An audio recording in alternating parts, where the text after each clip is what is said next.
I became very interested in the spaces that we all find ourselves in the majority of the time. We live in homes, and these homes, they can just be a box that you walk inside of and crash out on a bed, but they can also be things that really feed your soul in a way, and architecture has the ability to do that. What we're looking at is a 1955 grain silo. These were dappled across the agricultural landscape of America and used by farmers to dry grain or corn. We're in downtown Phoenix, and specifically we're in Garfield Historic District. It's a little unexpected because we're surrounded by mesquite trees, we're in this garden setting, and yet we are less than a half mile from the tallest building in the city. The original inspiration for the silo house, a little bit of serendipity. I was looking actually for a garden shed, and I came across somebody selling a kit of parts that was for a grain silo. I ended up purchasing it, built it, and all the while, as this thing started to take shape, I began to think about, could I craft a home for people to live in inside of this thing? This project was dear to my heart also because it was for me. I lived here personally for 18 months, and this was something that was a joy to live in. I'm Christoph Kaiser. This is the Silo House. This is the interior of the silo home. So we're standing right now in the kitchen/dining area. When designing a kitchen for such a small space, there are appliances, there's utensils, there's so many things that you have to work into the space. And the big challenge here was eliminating or minimizing visual clutter. And so there's a lot of layers here, almost like the skin of an onion. So right here we're looking at a panel that can accommodate utensil storage, cutting board storage. There's a television. Behind this panel is a full-size refrigerator. And then moving further right here, this is a gas range that we had custom water jet cut out of a solid piece of 1/2-inch plate steel.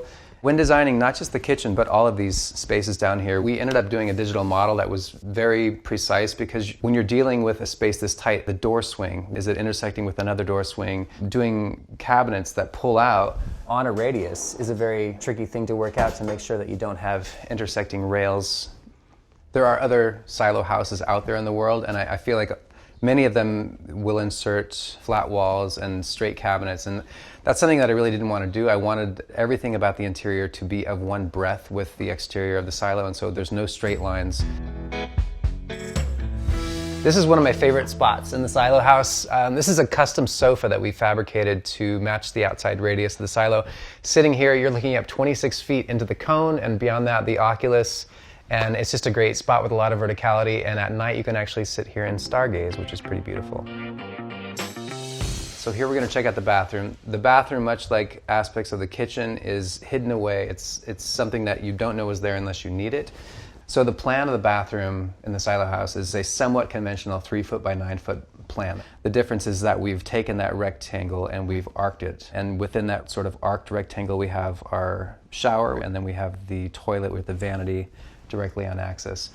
This was a custom piece where we created what we call a shadow box, and emerging from that shadow box we have our faucet, we have a sink, and then over here we have the same setup. The toilet is emerging also from a shadow box that above it has something similar to a medicine cabinet, but in this case it's additional toilet paper and towels and that kind of thing. So next we're going to take a walk up these stairs and check out the second floor.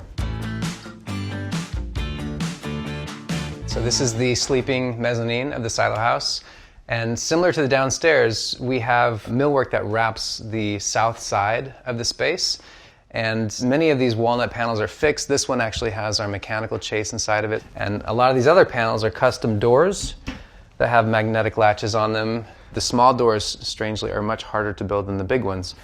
When you're moving into a place like this, you have to par down. And the fact that you have 3 pairs of pants or 3 pairs of shoes, there's something very liberating in not having so many options. So there are so many cool things that are packed into the southern wall of the silo house. Behind this panel here, there's actually the subwoofer for the sound system. There's satellite speakers that live in the air registers. And then the top of this cabinet piece, I want it to be a light trough that just illuminates the cone of the silo. One of my favorite aspects of this upstairs is this window. This is the slot window that is also the front door on the first level. So from this window here, we can see ASU downtown, U of A downtown. We can see the tallest building in Phoenix. This view to the skyline from a very intimate bedroom setting is something that I think is one of the more special aspects of the silo. Second to that is downstairs, where we're going to head next. There's a large radius door that really allows the interior of the silo to bleed into the exterior. Let's go check that out. So this is the outdoor patio of the silo house. Similar to the inside, there's different sections or realms. We have outdoor living, we have outdoor dining.